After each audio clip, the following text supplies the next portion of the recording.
Assalamualaikum warahmatullahi wabarakatuh. Waalaikumsalam warahmatullahi wabarakatuh. Terima kasih kepada ibu-ibu karena sudah datang dalam kegiatan penyuluhan tentang kesehatan reproduksi pada anak, khususnya tentang kesehatan seksual. Oke, di sini saya akan menjelaskan tentang beberapa masalah yang umumnya terjadi pada anak-anak berkaitan dengan pengetahuan anak tentang kesehatan seksual. Nah, jadi dari permasalahan yang ada tentang kesehatan seksual itu di Indonesia ada 5 yang umumnya. Jadi ibu harus tahu nih, kan kita harus memperhatikan anak kita.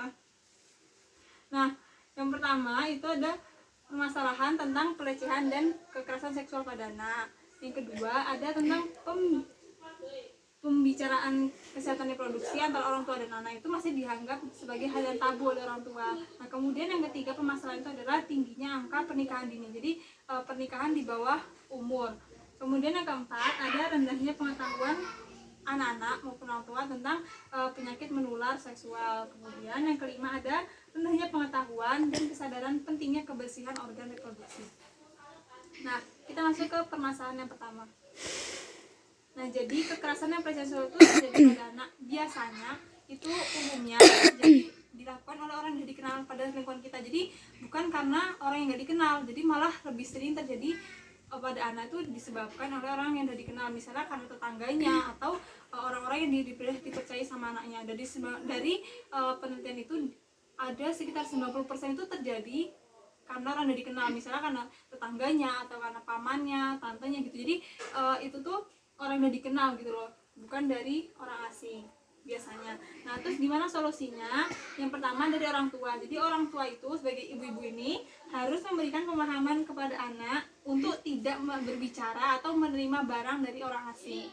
Nah, jadi biasanya pelaku itu dia bakal pertama tuh mesti ngajak berbicara kepada anak-anak dulu, namanya siapa, kayak gini apa gitu. Jadi dia tuh bakal mendekati anak terlebih dahulu. Nah, kita harus memberikan pemahaman kepada anak bahwa jangan menerima, biasanya dikasih permen tuh atau dikasih makanan itu jangan diterima kalau dari orang asing. Yang kedua solusinya itu jadi orang tua terus memantau segala aktivitas anak. Misalnya dia ke sekolah itu kita perhatikan, terus dia gimana pergaulan itu sama teman-temannya gitu. Misalnya dia lagi main keluar, kan kita nggak tahu tuh dia di luar ketemu siapa aja, terus kita pantau. Terus yang ketiga, orang tua itu harus memahami karakteristik yang umumnya ada pada pelaku pelecehan seksual. Jadi kita tahu dulu nih orang tua biasanya tuh apa aja sih dilakuin sama pelaku, terus gimana ciri-ciri dari pelaku. Biasanya kalau dia pelaku pelecehan itu, dia tuh pertama tuh mesti dia ini kenalan dulu, terus dia kayak merayu gitu loh. Jadi kayak kenalan, nggak langsung memaksa, tapi dia tuh kayak perlahan-lahan gitu. Nah, nanti kalau anak itu udah nggak takut, nanti dia tuh mesti banyak melakukan kontak fisik. Jadi misalnya kayak dia dielus pipinya atau digandeng gitu, atau pokoknya intinya banyak melakukan kontak fisik. Nah, kan biasanya kan kalau misalnya udah kontak fisik kan anaknya udah percaya kan, dia nggak takut lagi gitu. Nah, itu baru disitulah pelaku melakukan pelecehan seksual. Ini harus diperhatikan. Nah, kemudian solusi yang ketiga, nah itu yang keempat, orang tua itu harus memberikan pemahaman kepada anak tentang bagian tubuh mana yang boleh disentuh dan nggak boleh disentuh. Misalnya kita jelasin ke anak, oh ini loh dek, kalau misalnya orang mau pegang tangan tuh nggak apa-apa, kita pegang tangan aja gitu. Nah, tapi nggak boleh kalau kita misalnya dari bagian dari dada ke bawah atau dari lutut ke atas, kita bilang nggak boleh ini disentuh orang asing gitu. Bolehnya keluarga aja, ayah ibu atau kakak gitu. Jadi ada bagian-bagian yang nggak boleh disentuh. Terus yang kelima yaitu memberikan pemahaman untuk menolak dan berteriak. Jadi kalau misalnya ada orang asing, nah itu bilang kalau misalnya ada orang asing kan ini ya berteriak. Kalau misalnya dia ngelakuin kejahatan atau dia mulai menyentuh bagian yang nggak boleh disentuh, nah bilang ke anak, kamu teriak ya dek gitu. Jadi ntar dia bisa berteriak gitu. Nah, yang terakhir, kita sebagai orang tua itu harus memperhatikan lingkungan sekitar tempat tinggalnya. Nah, terus masalah yang kedua, nah ini pembicaraan kesehatan reproduksi dianggap tabu oleh orang tua. Jadi biasanya orang tua sekarang tuh kayak belum mau ajak berbicara, karena kan kita mikirnya kayak itu masih kecil gitu. Jadi buat apa sih berbicara itu? Padahal penting banget dari kecil, harus dikasih tahu. Nah, salah satunya gimana? Jadi kita harus kasih tahu ke orang tua. Kan kita orang tua nih, ya kan kita punya anak. Nah, jadi kita harus melakukan pendekatan ke orang tua ini. Kita harus kasih tahu kenapa sih penting banget kita memberikan pendidikan kepada anak-anak itu. Jadi biar mereka tuh tahu kalau misalnya reproduksi ini penting, kayak tadi kan nggak boleh ada orang menyentuh barang yang nggak boleh bagian tubuh yang nggak boleh dipegang gitu. Nah jadi anak-anak tuh tahu. Kemudian yang kedua, orang mengedukasi, kita memberikan arahan kepada orang tua seperti ibu-ibu ini untuk memberikan informasi sesuai dengan anak. Misalnya dia masih TK, kita jelasin dulu dari TK ini, kalau kita sekarang ini nggak boleh ada orang asing megang bagian tubuh kita gitu. Nanti kalau udah naik umurnya, misalnya dia udah menstruasi, nah kita jelasin lagi kalau kita udah menstruasi itu kita udah bisa punya anak, jadi kita nggak boleh melakukan misalnya sama lawan jenis, nggak boleh terlalu berdekatan gitu. Jadi tuh diberikan informasi sesuai dengan usianya. Yang terakhir solusinya itu memberikan informasi tentang dampak-dampak jika kita tidak mengedukasi. Misalnya kita kan orang tua nih, kita nggak mau ngasih tahu gitu, nah, nanti apa yang terjadi pada anak gitu kalau misalnya kita nggak ngasih tahu gitu ya. Jadi ada dampak negatifnya, misalnya anak tuh jadi nggak tahu batasan-batasan, terus dia main sama cowok main biasa aja gitu kan, deket-deket atau malah tidur bareng. Nah itu kan nggak boleh, karena orang tua nggak mengajarkan kepada anaknya dari kecil gitu, jadi harus diperhatikan. Oke, terus masalah yang ketiga yaitu tingginya angka pernikahan dini. Ini biasa di pedesaan-pedesaan Indonesia, di daerah-daerah dalam itu masih banyak terjadi angka pernikahan dini di bawah umur ya, di bawah umur mungkin di bawah 17 atau 18 tahun. Nah, solusinya yang pertama meningkatkan edukasi dan pemberdayaan perempuan. Jadi biasanya kalau di daerah pedalaman ya, misalnya di dalam Kalimantan itu mereka memang bisa dinikahin awal. Kenapa? Karena pertama bisa jadi orang tua itu udah nggak mampu, misalnya mereka nggak punya uang, akhirnya dinikahin aja gitu kan, udah sama laki-laki ini gitu. Nah atau bisa juga karena keinginan dari anaknya itu sendiri. Nah jadi solusinya kenapa kita berdayakan, misalnya nih waktu itu ada dari Mata Najwa itu ke tempat itu pedalaman itu yang orang misalnya bebek nikah dini, mereka diajarin buat cara membuat pembalut daur ulang, dan bisa dipakai itu loh berulang-ulang. Jadi dari kain mereka jahit sendiri, nah itu udah kan bisa mereka jual nanti karena itu bagus. Nah itu bisa menghasilkan income kan, pemasukan buat mereka. Jadi apa yang mereka buat ini bisa menghasilkan uang gitu. Nah kemudian yang kedua itu pemerintah. Nanti buat pemerintah sama tokoh agama dan organisasi kemasyarakatan perlu melakukan sosialisasi UU perkawinan ke masyarakat. Jadi dalam undang-undang itu boleh menikah itu di atas umur 17 atau 18 tahun. Nah di bawah itu nggak boleh menikah. Nah ini pemerintah itu perlu, dan tokoh masyarakat. Kenapa tokoh masyarakat? Karena kan dia tokoh masyarakat atau tokoh agama. Jadi itu yang dianggap penting, jadikan contoh oleh masyarakat kan.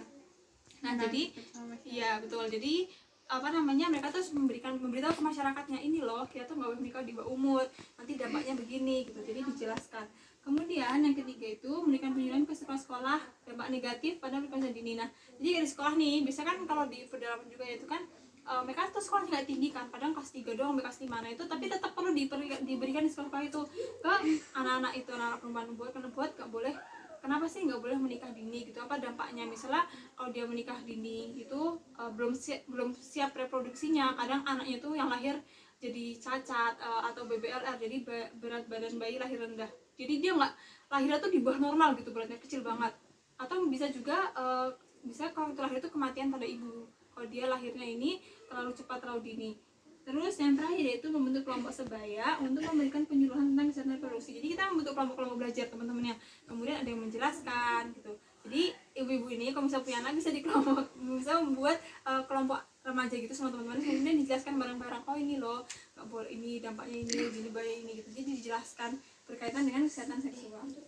Nah terus masalah yang keempat itu tadi ada rendahnya pengetahuan mengenai PMS. Jadi penyakit menular seksual. Jadi dia tuh menularnya kalau misalnya kita melakukan hubungan seksual kan. Nah yang pertama itu memberikan edukasi pentingnya menjaga kesehatan genital. Kesehatan genital itu adalah kesehatan reproduksi. Kalau misalnya perempuan tuh haid, menstruasi, itu kita jelaskan gimana membersihkannya, apa periodenya, nah, itu dijelaskan kepada anak-anak. Nah kemudian memberikan penyuluhan anti seks bebas di sekolah-sekolah. Jadi guru-guru tuh penting memberikan informasi, karena sekarang ini aja ada jadi anak-anak jalan itu karena tinggal di jalanan kan, itu banyak orang jahat yang kadang melakukan hal nggak baik ke mereka. Nah itu bahaya banget. Nah itu pentingnya di sekolah tuh dijelaskan, ini loh kalau ada seperti ini kita harus pergi, jangan mau diajak kayak gini gitu. Nah itu anti seks bebas di sekolah. Kemudian ada yang memberikan bekal pendidikan moral yang kuat. Jadi kita diajarkan untuk di agama kan diberitahu ya nggak boleh bersentuhan sama non muhrim dan sebagainya. Itu kita diberikan moral yang kuat. Jadi kalau misalnya kita imannya udah kuat, pemahaman agamanya udah kuat, nah insya Allah kita akan terbebas dari hal seperti itu. Nah kemudian yang keempat itu ada peran orang tua untuk merangkul anak.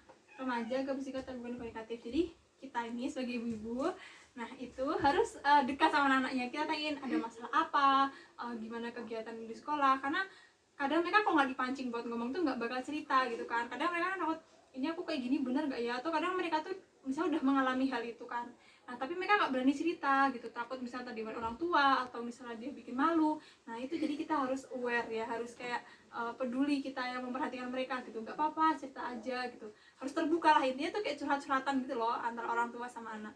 Terus yang terakhir adalah memberikan edukasi tentang cara penyuluhan cara mencegah penularan PMS pada kelompok berisiko. Ya jadi kan tadi penularan penyakit menular seksual itu kan karena hubungan ya. Jadi itu kita kasih tahu dulu kalau misalnya itu tuh boleh kan, kalau hubungan tuh boleh kalau udah menikah, kalau belum boleh tuh kalau belum menikah belum boleh melakukan. Jadi dijelaskan. Terus kalau misalnya menjaga kesehatan menjaga kebersihan organ reproduksi itu juga bisa mencegah kita dari penyebab penyakit menular, misalnya dari penyebaran virusnya gitu. Itu kalau kita nggak bersih organ reproduksinya, nah itu bisa menyebabkan kita tertular penyakit menular seksual gitu. Nah terus yang terakhir ada rendahnya pengetahuan dan kesadaran menjaga kebersihan organ reproduksi. Jadi kita tuh nggak tahu pentingnya gitu loh, kenapa sih harus menjaga kebersihan reproduksi, kita tuh nggak tahu dan nggak sadar.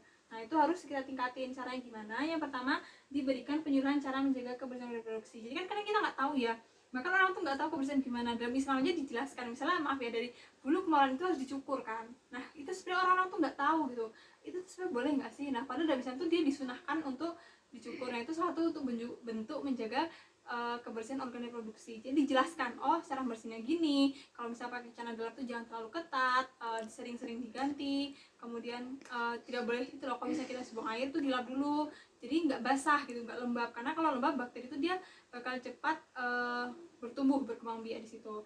Nah kemudian pada anak itu kita beri pemahaman dampak negatif tidak menjaga kebersihan. Misalnya dia nggak cuci habis buang air, dia nggak bersihin dengan baik, nah itu ada sisa dari mau pipisnya atau pupnya itu masih di daerah organ reproduksinya, itu bisa menyebabkan berbagai penyakit.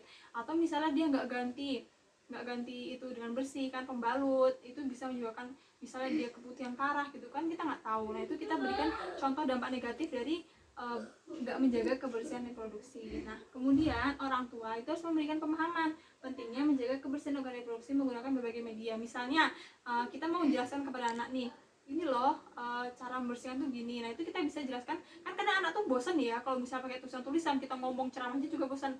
Nah bisa kita pakai video di YouTube atau kita pakai tulisan yang menarik kayak gini. Jadi anak-anak tuh tertarik untuk belajar itu loh, gimana sih cara membersihkan organ reproduksi, apa sih bahayanya kalau misalnya kita nggak menjaga gitu. Nah jadi your body itu your choices. Jadi apa yang akan terjadi pada tubuh kita itu semua pilihan kita. Misalnya kita mau membiarkan orang nyentuh kita, nah itu tergantung pilihan kita gitu loh. Kalau kita biarin orang, ya itu yang terjadi sama kita kan, misalnya terjadi pelecehan seksual gitu. Kalau kita bilang kita tertutup, pakai pakaian tertutup gitu kan sebagai seorang muslimah, nah orang tuh nggak akan menyentuh tubuh kita gitu, nggak akan tertarik untuk melakukan hal yang tidak baik. Jadi semua itu bergantung pada pilihan kita terhadap tubuh kita ya.